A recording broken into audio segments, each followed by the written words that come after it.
Thanks to everyone for being here. My name is Callie Cornell. I'm with the Center for Collaborative Education. I'm joined here by colleagues at the Massachusetts Department of Elementary and Secondary Education, who you'll hear from briefly, but we're so excited to welcome you to this webinar. Many of you are new-ish to our network. We've sort of seen your names and seen your faces, but officially we're excited to welcome you to the Innovation Pathways Designee Cohort. Congratulations to all of you for your recent designations. And we're so excited about this kickoff and this opportunity to connect with each and every one of you and learn more about you and where you are with your programs and the things that you're thinking about as you get started and get ready to welcome students into Pathways in the fall. So with that, we'll go ahead and get started. I will apologize in advance for any bells you hear in the background. I'm currently coming to you from a high school in Tucson, Arizona. And so fortunate enough that the administrative team here allowed me to use their conference room to be with you. But in case you hear any background noise, students, bells, all of those things, which you're all very familiar with, just apologies in advance. Again, welcome to today. If we can head to the next slide, we'll share a little housekeeping and some logistics before we get started. Just so that you're aware, we are recording this webinar so that you can go back and refer to it at later points in time, but also in case you have colleagues who are not able to join us, that they're able to access the information afterwards. We also have live captioning available for you to use. And so in your Zoom screen, which we believe is in the top left-hand corner, though Zoom has done some updates recently, so you might have to look around your Zoom platform, your Zoom screen to find it. You should see a little red live button like this one that's on the screen here with a note to Otter. So you can click on that red live button. There's a drop-down menu, and you can open a separate screen for live transcriptions, live closed captioning, and you can see those in real time if that's a support that you'd like during today's webinar. And if we can head to the next slide. Here's our team. Welcome to those who don't know us, but I have seen many faces and many names that I do recognize. So again, I'm Callie Cornell, an Innovation Pathways consultant with the Center for Collaborative Education. I'm joined here by my colleague, Allison Plez, who is our guru behind the scenes and all things tech and all things support for Innovation Pathways. And also by Jennifer Guakin from DESE. And Jennifer, do you want to say a hello? I would love to, Callie. Thank you so much. It's great to have you all here.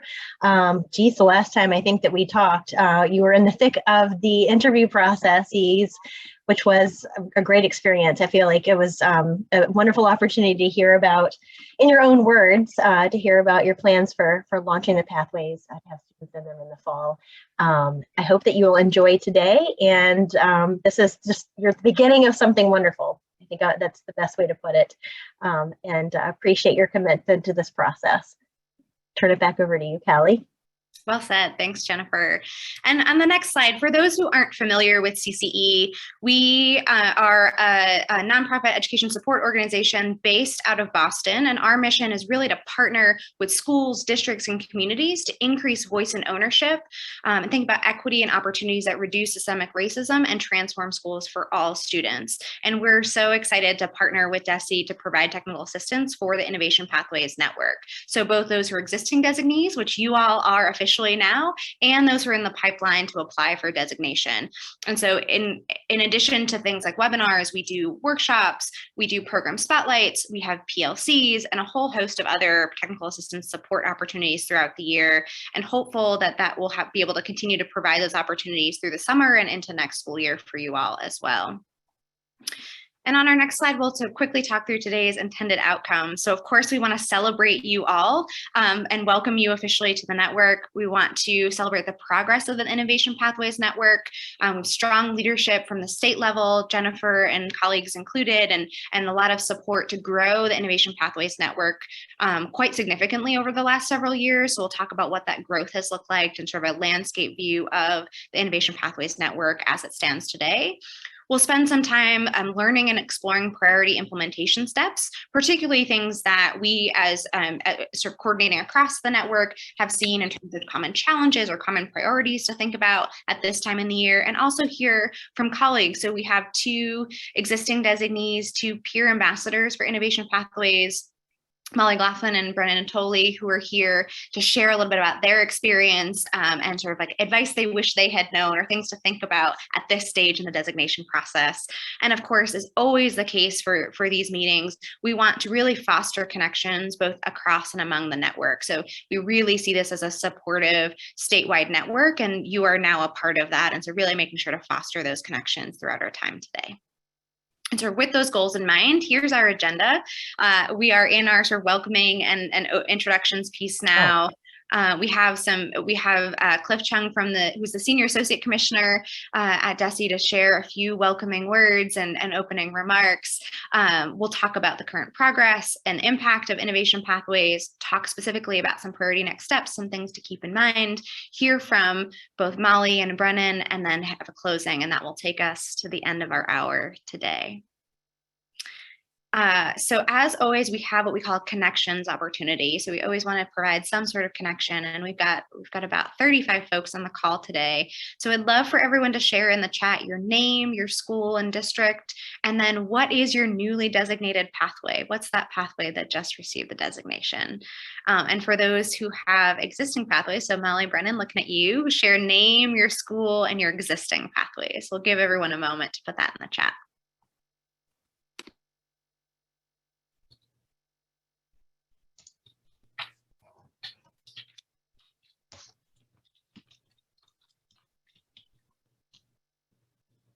Welcome, Kevin from North Attleboro, Susan from Agawam, Jen in Boston, through the Burke, Lisa in Attleboro, strong showing. We've got Barnstable and Bourne, strong showing from the Cape.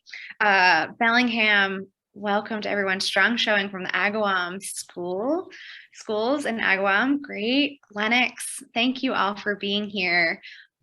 So excited to see you, and really, I think that I've seen representation from every pathway sector on the call here. I'm seeing a strong Berkshire represent on here. Excellent. Thank you everyone for being here, and so excited to have you, and so excited about the new pathway opportunities that will be offered to students across the state. So from that, I'm going to turn it over, Jennifer, to you to introduce Cliff. Hi again, everyone. We are honored to have our Senior Associate Commissioner for Educational Options, Cliff Schwang, here this afternoon to offer some opening remarks. Cliff, would you like to take the mic? Sure.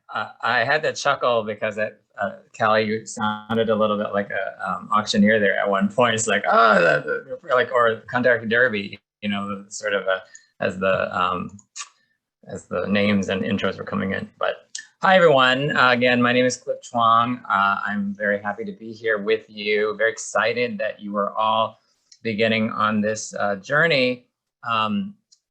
Innovation pathways are definitely one of the key initiatives that the state has been really promoting in terms of helping our high school students really find their way in high school and after high school. I just got word that the Senate has also supported, not quite at the same level as the House or the governor, but there's definitely a significant increase in the innovation pathways line item, which was new last year. So there's clear support from all branches of government. They'll just have to settle on the final number. But it is in recognition of the work that you all are doing and the appetite for additional opportunities for our students. I think about this a lot these days because I have a son who is in 9th grade, and trying to help him figure out what he wants to do. And sometimes your core academics alone just aren't very exciting, to put it frankly. And I think what innovation pathways are really trying to capture is some of the elements from our career technical education space, some of the work that we've learned around just the world of work in general, and to provide a scaffolded set of experiences for students that help them explore and then focus in on a particular career and industry area, and give them exposure to higher level coursework, and most importantly, exposure to the world of work through that work-based learning experience. So I think more and more of our high schools need to be pivoting towards exposing our students and expanding their horizons with respect to how what they're learning actually gets applied in the world of work.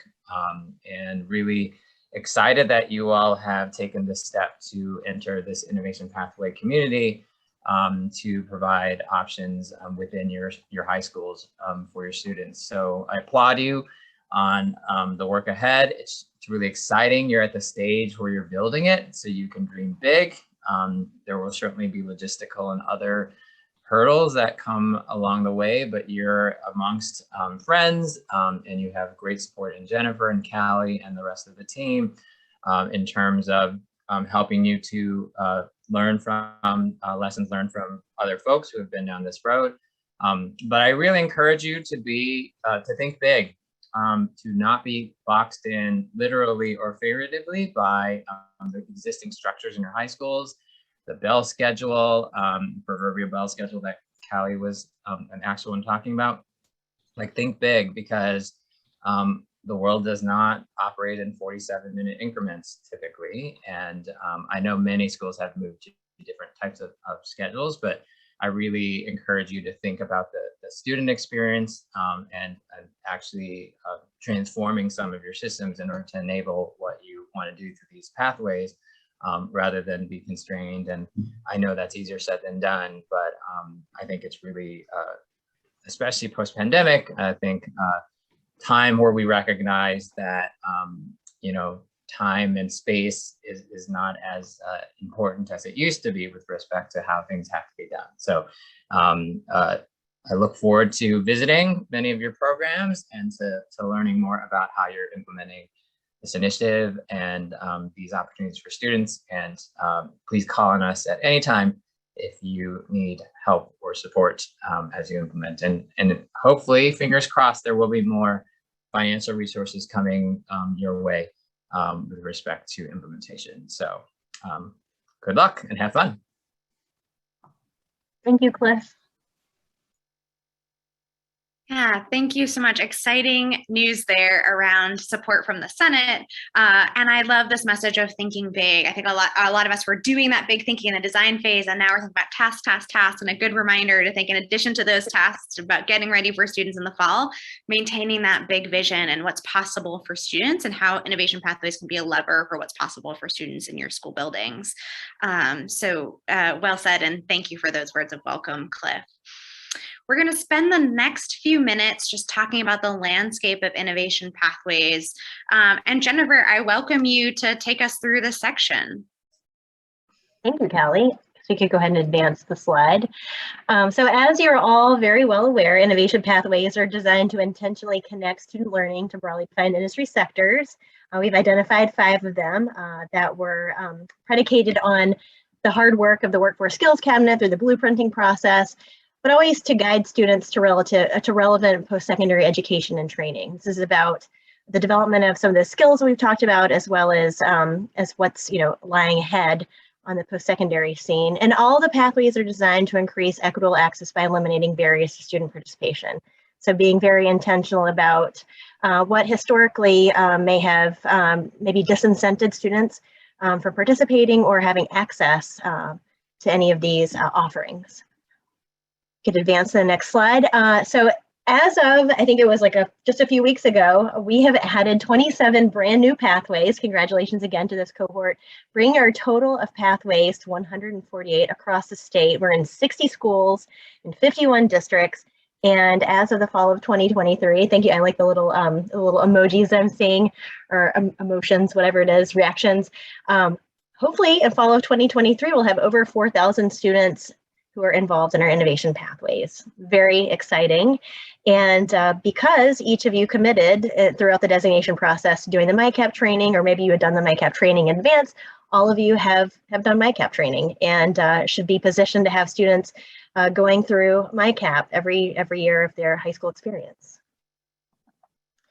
So here are the 5 sectors. All of you who are in the innovation pathways group of designees are familiar with them, but just to recap, if you are going through the designation process, you are creating a pathway that focuses on one or more of these sectors. And this is kind of telling, I think, where the interests lie, and based on conversations with folks, it's reflective, obviously, of student interest as well. The counts by sector, manufacturing is actually in second place now. It was a front runner there for a while, but has been eked out by healthcare and social assistance with 38 pathways, manufacturing in second place. Environmental and life sciences has had a nice uptick. I think there's a lot of interest in biomedical sciences. And then followed by information and business and finance. And, we can talk all day about innovation pathways as adults here, but why don't we ask the students what they think about innovation pathways? I went into this program my freshman year knowing that I ultimately wanted to become a medical doctor, but I had no clue of what specialty or where to start in my educational journey.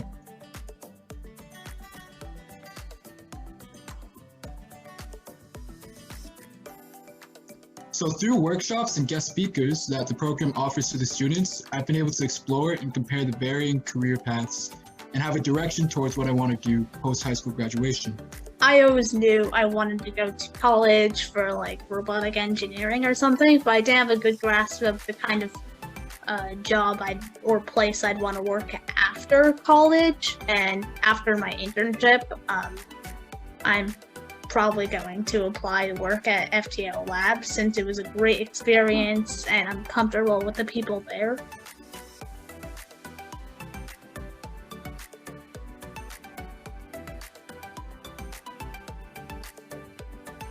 The Pathways has also given me a lot of chances to do unique classes I wouldn't have had the chance to do or would have even thought to do, like a programming class, networking.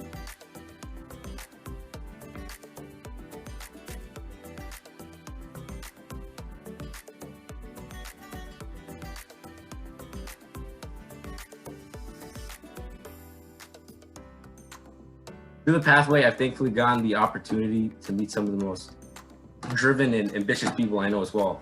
One of my friends from the class is 15 and she's in the process of starting her own clothing brand. And another person from the class just recently got a scholarship for an out-of-state business program, which I think is very incredible. We also had meaningful assignments that connected to the real world.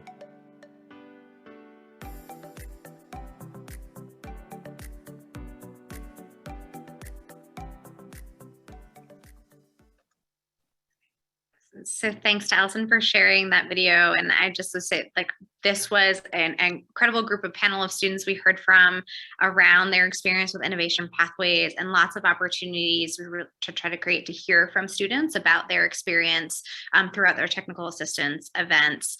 And as you can see, students were still at home during this point, so joined us virtually, and were still able to speak, really wonderfully about their experience in the pathways and what that's offered to them, despite the conditions of the pandemic that they were going through their coursework and their experiences with.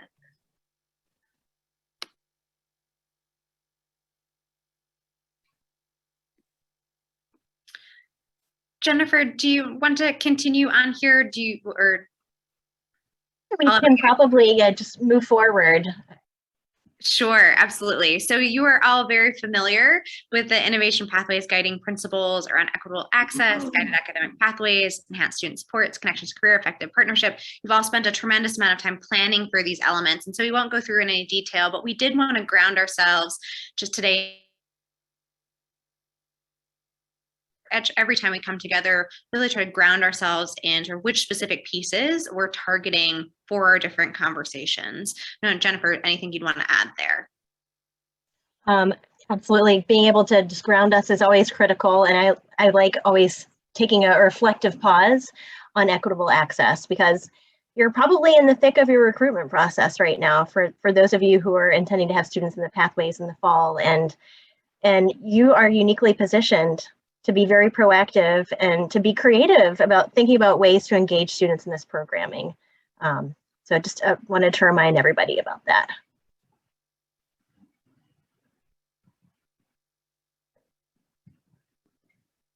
And so, Kelly, do you want to go ahead with this one? Or? Go ahead. I think I had a glitch in my internet there, so go ahead.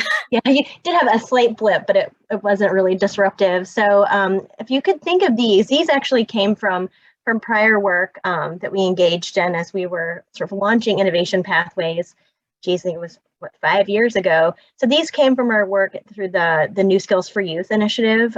We received a chunk of change from JP Morgan to be able to launch innovation pathways. So these are the 6 components. And if you could think of them as 6 that sort of go hand in glove with the 5 guiding principles, rather than every program has to have the 5 guiding principles and these 6 additional components. But these are the core characteristics that each of the designated Massachusetts innovation pathways must possess. Certainly, we're going through these pretty quickly, and just wanted to let you know, if you're here because you're interested in learning more about the designation process per se, we have a workshop coming up. It's scheduled for June the 2nd. It's I think an hour and 45-minute workshop. We can drop the link in the chat to that later, but wanted to let you know that that is on the horizon. So this is an annual designation process, and we're looking forward to doing it all again, just in case you haven't had enough of it for those of you who just finished the designation process. But here, just to highlight the core innovation pathways experiences, each of the programs that just received the designation shared with us their plans for 4 courses. They need to be a coherent scope and sequence of courses. 2 need to be technical, meaning that they offer students exposure to the industry sector concentration, helps them develop some skills in those areas. And then 2 of the courses need to be advanced. And there are a number of ways that schools can approach this that they could be either through advanced placement or through dual enrollment partnerships with area colleges and universities. But those 4 courses need to be distinct. And then, as we mentioned before, all of the designees have had their MyCap training. So every student who's involved in an innovation pathway has this counseling and advising sequence along with its other supports along the way. To help them wayfind as they go through their innovation pathway. And then, as I like to say, the hallmark of innovation pathways is the strong workforce connections that the designation forges, the partnerships with your area employers who are critical to helping inform the experiences in the pathway, from exposure all the way through those immersive experiences, be those experiences an internship or a capstone. And then students completing Mass Core requirements by graduation. This is a college and career pathway. So the anticipation is that students would, or expectation, not anticipation, the expectation is that students would fulfill Mass Core, which should position them to apply to college and meet the requirements for admission at our Massachusetts 2- and 4-year schools. Callie, you want to talk to this, the community practice? Thank you for that. And Allison, in case you are new to the process or even applying for a designation next year, if you already have your eye on that, Allison just dropped the link to the June 2nd new applicant workshop. And so again, this is not for folks who have already received designation, but for those who are seeking designation for next school year, as Jennifer said, it's an annual application process. And so some of you might be aware, but we really wanted to highlight some of the benefits of being part of the Innovation Pathways Community of Practice and of this network. We, of course, have our Community of Practice Technical Assistance website. So separate from the DESE information website, which includes things about designation process, criteria, funding opportunities, we also have a separate technical assistance website, and that's this tiny URL that you see on the screen here. We sort of shortened that Google site, so that's a little bit shorter, and includes a place where you can see upcoming events and register for upcoming events. It has all of our past events resources on there. So the good part about being fully virtual is that everything can be recorded. So webinars and workshops and program spotlights have all been, student panels have all been recorded and are shared there on that website as an archive for you to go back to and use as much as you'd like and in a variety of ways that you'd like. And so the resources are always there for you. We also have the Innovation Pathways Toolkit. And so this is a ever iterating toolkit with lots of resources to support you in your program design and implementation.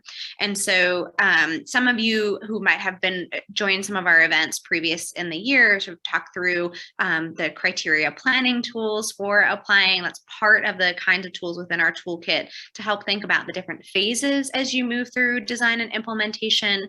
And then we have a lot of resources that are topic specific. So if you're looking for things around high quality work-based learning opportunities and strengthening those, if you're looking for things around student advising or course sequencing, there are lots of resources that are linked through the Innovation Pathways toolkit. And so on the website, there's an interactive toolkit that's there, and it is ever growing. So as we hear from folks, as we get new resources, as there's new research and tools that are emerging, we're adding those to the toolkit over time. Another benefit of being part of the community of practice is being part of the professional learning community meetings, so those PLC meetings. So we run a PLC throughout the year, and they've taken different modes over the years. Some have been sort of new designees on there as a separate PLC, others have had, and then existing designees as separate. This year we have everyone all together. So really thinking about meeting the sort of just-in-time needs of the network together. We also are fortunate to have peer ambassadors. So this year we have 6 individuals. Molly and Brennan, who you'll hear from later today, are included, that are Innovation Pathways peer ambassadors. And so they are current educators, teachers, leaders within Innovation Pathways schools and districts, who are there to help support existing new designees, existing designees and new designees, excuse me, around questions that they have, or sort of thought partners, people to be an additional resource aside from Jennifer and myself, peers who sort of like are in the thick of it, boots on the ground with you to be able to share experience and to share lessons learned. And of course, you can find all of their information, short bios about them, specific things that you might want to ask them about on the Technical Assistance website. We've got a page there for our peer ambassadors.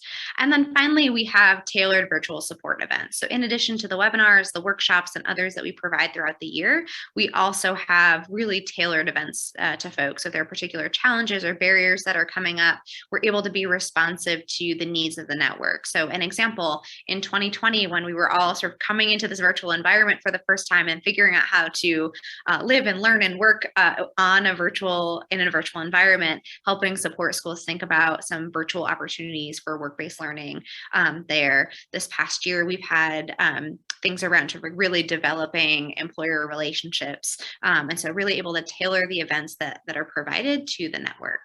And so hopeful that as part of our network, you'll take advantage of these opportunities over the coming years. To the next slide. So we want to spend just a couple minutes talking about some priority activities. And so certainly at this point in the year, your heads are swimming from all of the things that are certainly on your to-do list, but you're also sort of in the thick of planning for students next year. So thinking about access and recruitment, thinking about the courses for the start of the year, so all of those pieces. And Jennifer and I wanted to take just a few minutes to talk about some priority activities that we would say to keep an eye on or to be aware of at this stage in the designation process. And so this sort of list over the next few slides that we have together are really around sort of based on challenges and barriers that we've heard from existing designees and their conversations, themes that we've noticed that as Jennifer and colleagues at DESE went through the application process with all of you, so pulling out some highlights to consider in planning. And so we'll talk in sort of general terms about these things, but of course, if you have specific questions or site-based questions, feel free to reach out to Jennifer or myself, and we can certainly schedule a time to connect with you about those site-based questions or concerns, or be a thought partner as you're thinking through some of these things in your design process. And so the first we want to talk about is student recruitment, which is likely high on all of your minds, and really thinking about messaging and outreach and early exposure activities. And so the school year, we're sort of like coming to the end of the school year, we're on the last leg of the school year, but thinking about really the existing opportunities to take advantage of getting in front of students and having type messaging and outreach and exposure opportunities to pathways. And so if you already have a course that's offered as an elective or within a particular department that will be part of your pathway, thinking about opportunities to have students talk about that experience with their peers, having opportunity to showcase some of that and have different exposure opportunities before the end of the year to get students sort of thinking about the pathway. And if they're starting in ninth grade, this ninth grade starting pathway, thinking about opportunities to reach down into the middle school. I'm skipping a couple bullets here, but thinking about the opportunity to reach down to the middle school to think about what their opportunities are within high school and what they might consider exploring over time. We also encourage you to connect with guidance.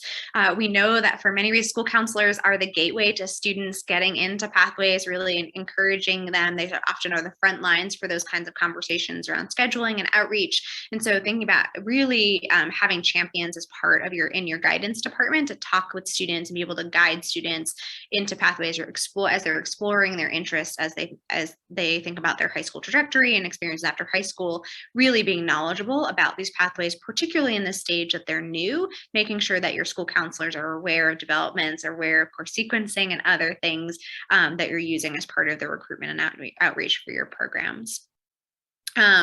We'll also encourage you to think about your fall MyCap activities. Fall at this point feels like a long way away, but thinking about what are the opportunities that are unique to students within innovation pathways around MyCap. And so thinking about what are the things that are happening whole school and what are the things to supplement whole school activities specific to your pathway students, and thinking about, does that come in the form of sort of exposures to some of the industries and careers within that industry sector of the pathway that you're starting? Does it come from thinking about taking, sort of like interest inventories and other things that the beginning of the year will be a crucial part of setting the stage for them at the beginning of the year, for students at the beginning of the year. We'll encourage you to think about creating champions. And so many of you, as part of the application process and in the experience for a lot of folks across innovation pathways, so they often feel like an island. They feel like they're one individual sort of working on building this program over time. And so we encourage you to think about building champions early, and also think about building your bench, right? Like thinking about who are those folks that can really be a champion, bring additional capacity to your program, and think about sort of like how to identify those folks that are knowledgeable about the pathway program, or that you can work with to become knowledgeable about the pathway program, can really be your champions over time, both within the school and outside of it. And thinking about who within your communities could be, what community partners could be a champion for the program over time, and thinking about that crucial point at this time while you're building your program, while it's just starting, to have folks who can really be strong advocates for your programs.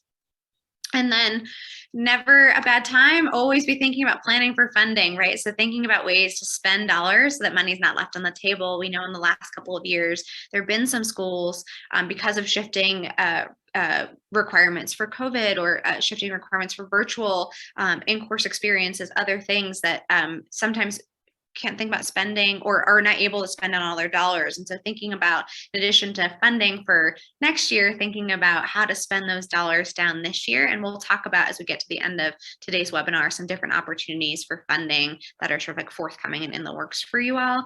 But thinking about how do you spend down every dollar to make good use and impact of those dollars.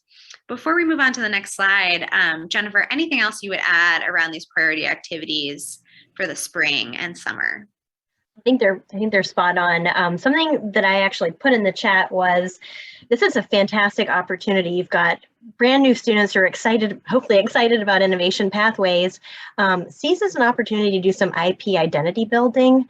Something that we really want students to be able to articulate is a shared experience.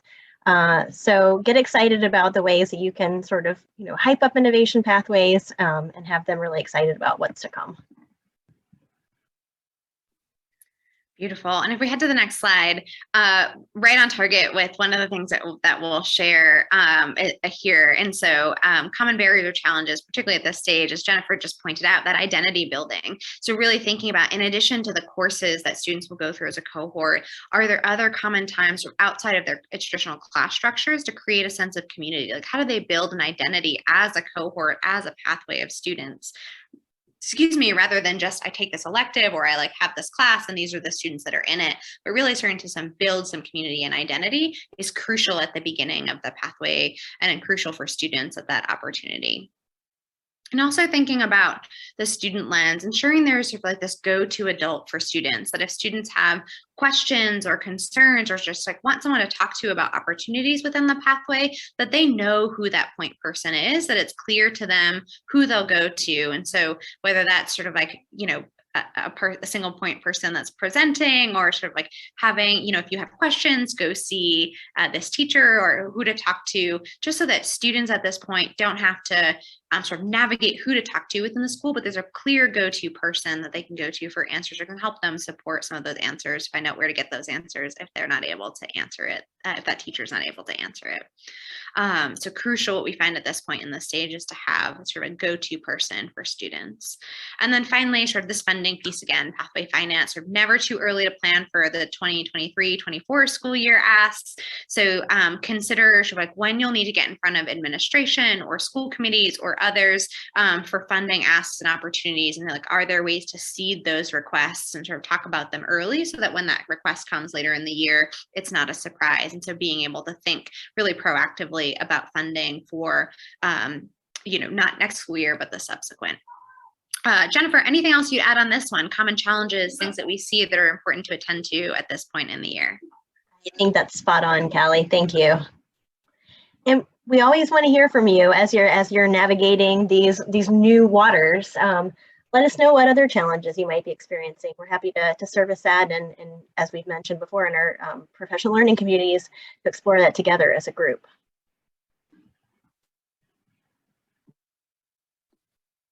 Certainly. And then the last piece that we would like to check in on, or just share around essential timelines, is implementation grants forthcoming. So Cliff mentioned at the beginning, and Jennifer did as well, that sort of funding is sort of to be determined, but there are opportunities for implementation grants that will be coming later in this year. So Jennifer, could you share as much as you're able at this time about that opportunity and the timelines that folks should be aware of? Yeah, so as we've alluded, it is predicated on the budget being finalized. So everything is sort of teed up, and so anything that's set in stone, we can present that to you shortly, we hope. So we've gotten the good word. The Senate has had a vote. We're getting closer, but I would anticipate that once we work our grants magic at DESE, it'll probably take it definitely takes 2 weeks to get things through our grants team, but then we'll give you some time to respond. So envision hearing from us, and you will hear from us directly via email with the application itself, the details on how to submit the materials, and the deadline, which will be probably I would think the 3rd week in July. So it'll be after your 4th of July holiday. But just put that in your crosshairs, know that more information is coming, and depending on where we land with the dollars, hopeful that implementation awards can be larger than they were in the past, so up to $50,000 per grantee. Excellent, thank you. And now our fun part. You've listened to Jennifer and I for about a half hour or so now. I hope good and crucial information, but really we want to give you a chance to hear from current designees. And so we're so grateful to have Brennan Natoli and Molly McLaughlin, who are 2 of our peer ambassadors, here with us today. I'm going to ask both Molly and Brennan to introduce yourselves, sort of your role, what district you're from, and then also sort of in addition to those introductions, if you could add sort of like what keeps you coming back to Innovation Pathways, like why this work, what excites you about, what are you passionate about related to the Innovation Pathways opportunities for students? All right, so I'm Brennan Natoli. I teach advanced manufacturing at Swampscott High School. This is it's my first year teaching here. I've been teaching kind of woodshop and STEM related subjects for the past 9 years. Yeah, I love this type of education. This is how I learn. I learned growing up, working with my hands.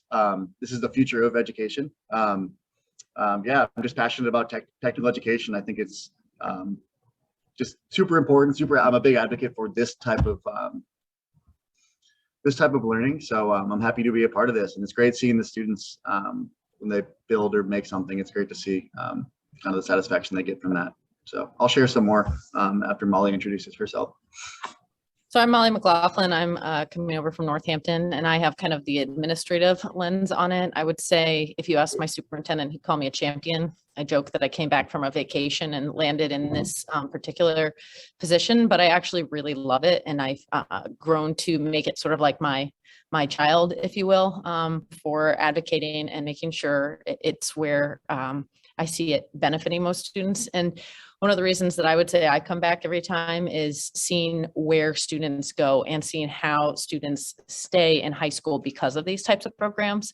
So even one of the students that was in the video is one of Northampton's students, and she just got into like a very elite robotics engineering program with a scholarship. And that was, I honestly think, because of her innovation pathway experience. And that's just one story, but for every cohort that we've had, we've been able to see that happen. So it's really exciting to see. And I've also had students that are like, students and parents like, who are like, my student wouldn't have made it through high school without this program. So I think that that's the reason that I keep coming back.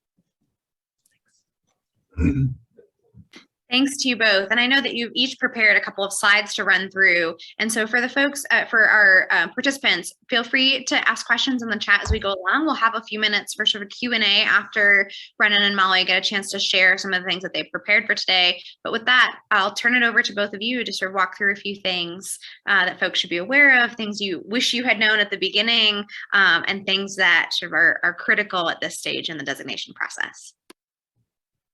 Yeah, so Molly, you want me to take the lead on these? Yep. Okay. So a little bit about my background and my role in this. I was working in another district last year, and I was contracted to do the curriculum side of piece for the grant application. So I'm on a team, now I'm hired full-time as a teacher, and I'm kind of in this weird teacher coordinator role right now. But I'm on a team of, it's myself, so I'm an advanced manufacturing teacher, head of guidance, the head of teaching and learning, and then the principal of the school is also on that team. So we kind of delegate the task. We're all in the grant writing process, right, for the designation, and then we're all on that team now for kind of implementing it and managing it. Where my role is, I'm on kind of the technical and content area side because I'm in the classroom. So I'm doing all the career, I'm doing all the curriculum side of things, the connecting internships, creating the projects, building up the shop, managing how the money is spent as far as like equipment and consumables go. So I'm speaking at this from pretty much a advanced manufacturing lens. That was kind of my role. I'm a part of the whole picture, but most of it's coming from like a content area, if that makes sense. So this first slide is establishing strong teams. Yeah, I can't stress this enough. We kind of talked about this earlier, but identify who is involved with the grant process and then who is going to be on the team moving forward. So some people might help with the grant, and then once you get the designation, are they going to be with you for the rest of it? Is really important to kind of make those notes, and then have a strong action plan, kind of go through what we did. We went through the items that was the requirements for the grant, and we just delegated, right, who's going to do what, create just an action plan for that. And then weekly or bi-weekly meetings are essential. Just quick check-ins to kind of, as the year goes on, you all know how it is. Things come up, and you kind of lose track. So those are really essential. Just establishing strong teams from the get-go. Molly? And so to add on to that is I also would say similarly, like I have a colleague who's like an expert in workforce development. And so she and I partner a lot, and we do exactly what Brennan's mentioning with these bi-weekly meetings and delegating duties. But with that, I think the piece that Callie had referenced in some earlier slides was this idea of knowledge for other departments. So having other departments like the guidance department knowledgeable about your program, having department chairs knowledgeable about your program, having that principal support so you show up for and are included in the conversations that are to the whole community really makes a difference when moving forward with your program, so that when the guidance department's meeting, let's say with your local middle school about scheduling, they know to bring it up. They know, like, here's the idea of what's required. They know to meet with you so that you can make, kind of keep an eye on your students to make sure they are where they need to go to be. And it lets the department chairs also kind of have that lens as they're looking at their student audience as to whether or not one of their students might fit really well into one of the pathways. Next slide. Yeah, so you really got to start like thinking about planning from day one. So these programs will be successful, right? It is the future of education, so we have to think big picture. So create those like 3-year plan, 5-year plan, and 10-year plans from that within that first year if you can. We're working on that now. This is stuff that I'm working on, and then we're working towards completing. So like we haven't done all this stuff either, but it's stuff that we need to work towards. But yeah, get those plans in place as far as like who you're gonna have dedicated as within this pathway. A lot of teachers or a lot of schools probably have classes set up that could be tied into the pathway, which is great.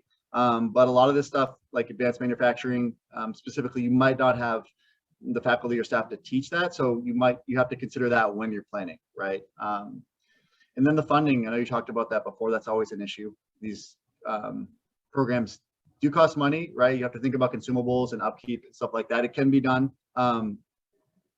fairly inexpensive, but it still does cost money. So think about basically how you're going to staff, who you're going to staff, the classrooms, the equipment, and the material. Just think about that in the planning process.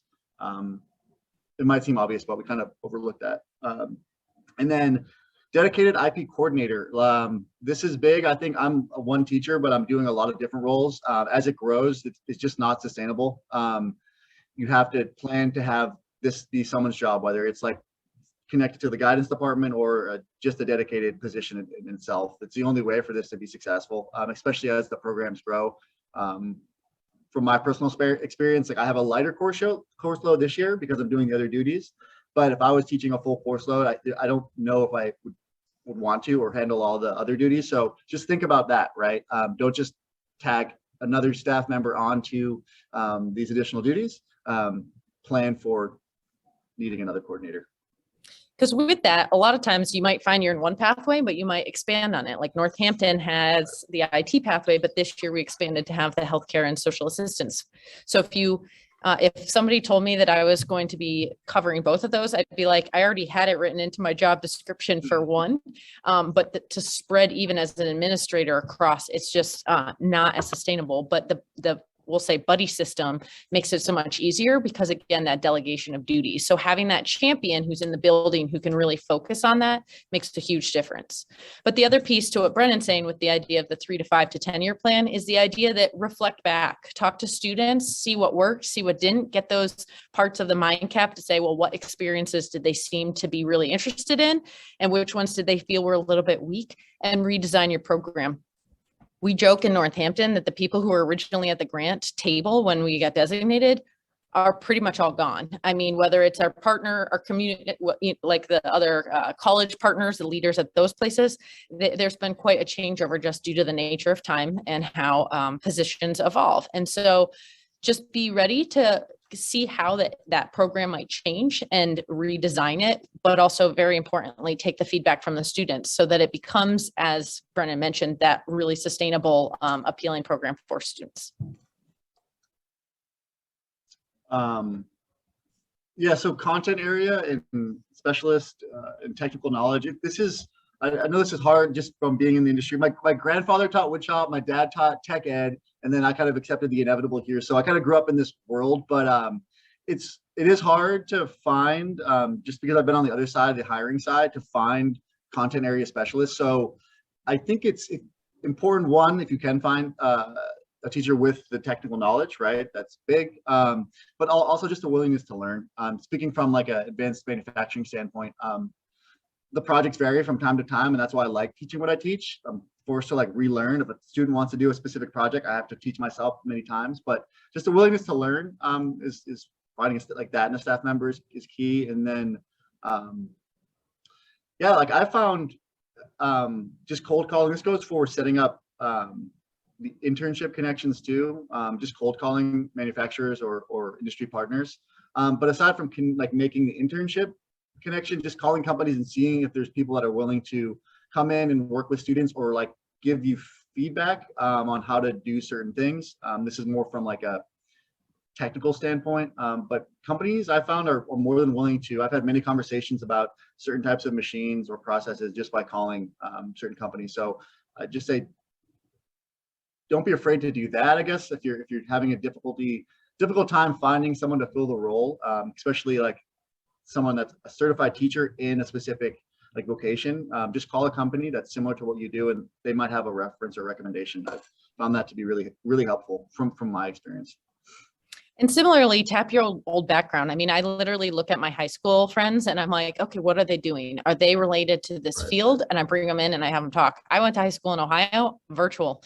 send them in. I mean, I've got people who are all the way in London that I'm like, great. And then it's not been beneath me to also just do a blast email out to staff to say, do any of you know a friend in this field? Because I have students that are interested that might be willing to have a conversation. My aunt and uncle even came in one time and talked to the students about their particular field. So definitely cold call, ask for, the networks are very broad, and often a lot of these companies want to participate. They just don't have that same connection that you're thinking you need on the inside of education. To tapping into what was previously talked about with funding, again, I'm on the administrative side, so that idea of like talking about it early is really helpful, because I often tell my teaching staff, like, hey, it's great that you want this, but I needed to know that in January when I was navigating and negotiating for the budget. And so I do a lot of thinking on that, but it's nice to talk to your community that's being a part of this to see where and what's needed. And then grants. I mean, grants, the state does a really great job of emailing ahead of time when there are things that are applicable, and they have largely been sustaining. But even things like, I know it seems silly, but these like polos and hoodies, this is, some of my students don't have professional wardrobe. And so you can build that in to grants. I mean, like one of the requirements is like for our internship, like soft skills is this is how you're going to attire yourself. And that has been a hardship.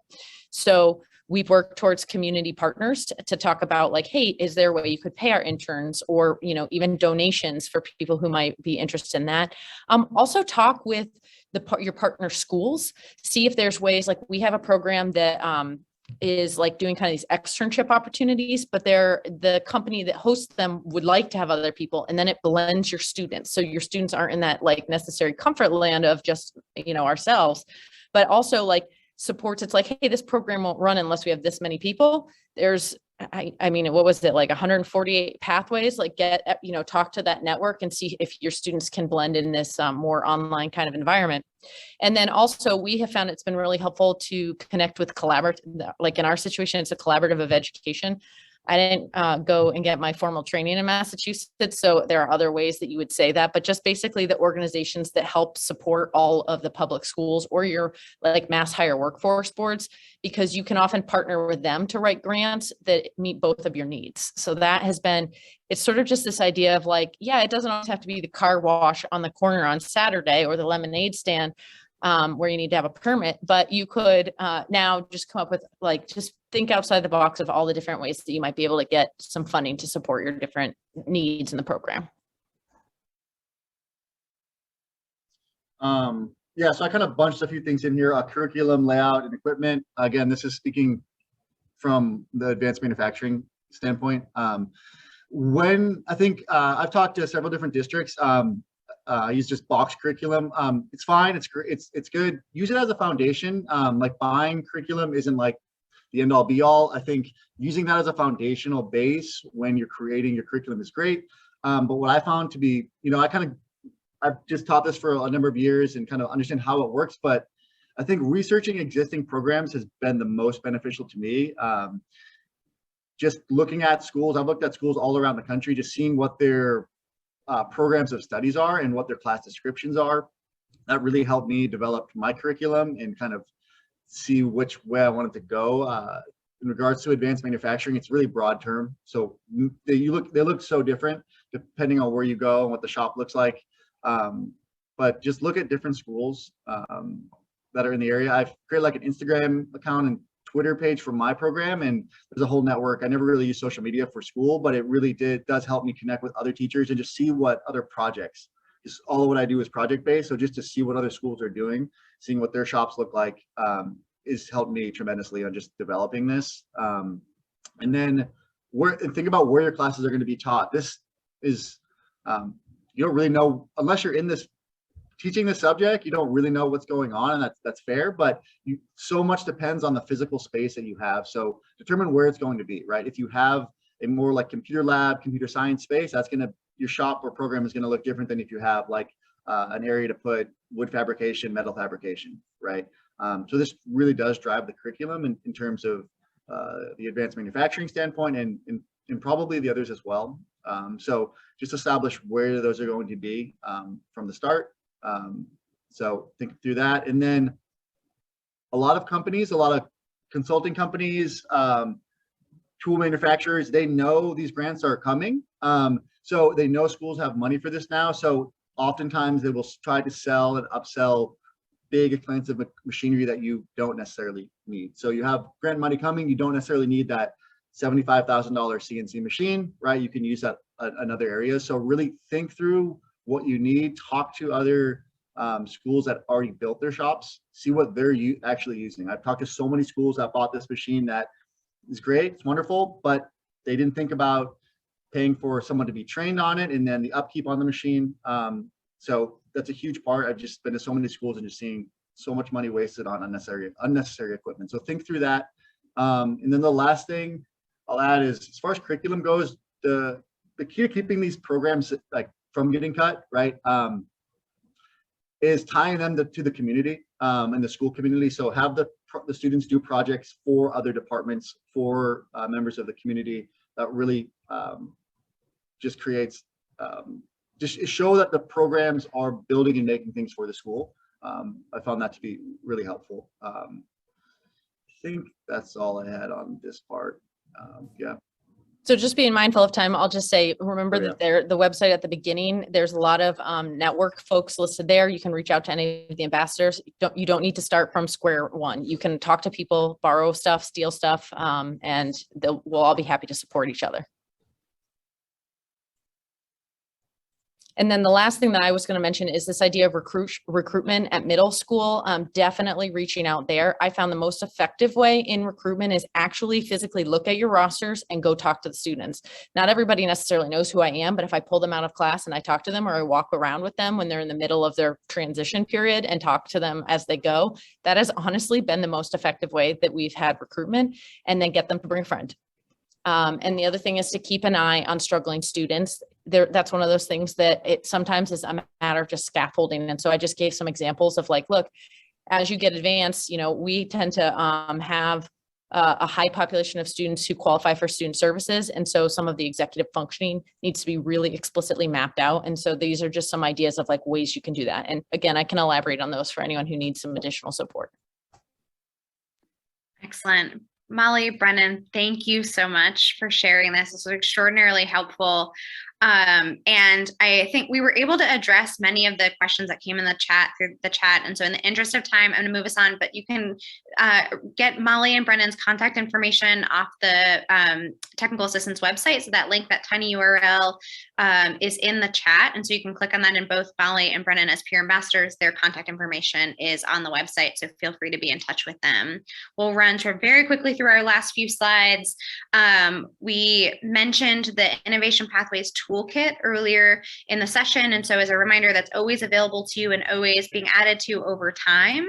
On our next slide, we have to mention there is an Innovation Pathways Network contact list. And so one of my colleagues will put that link in the chat.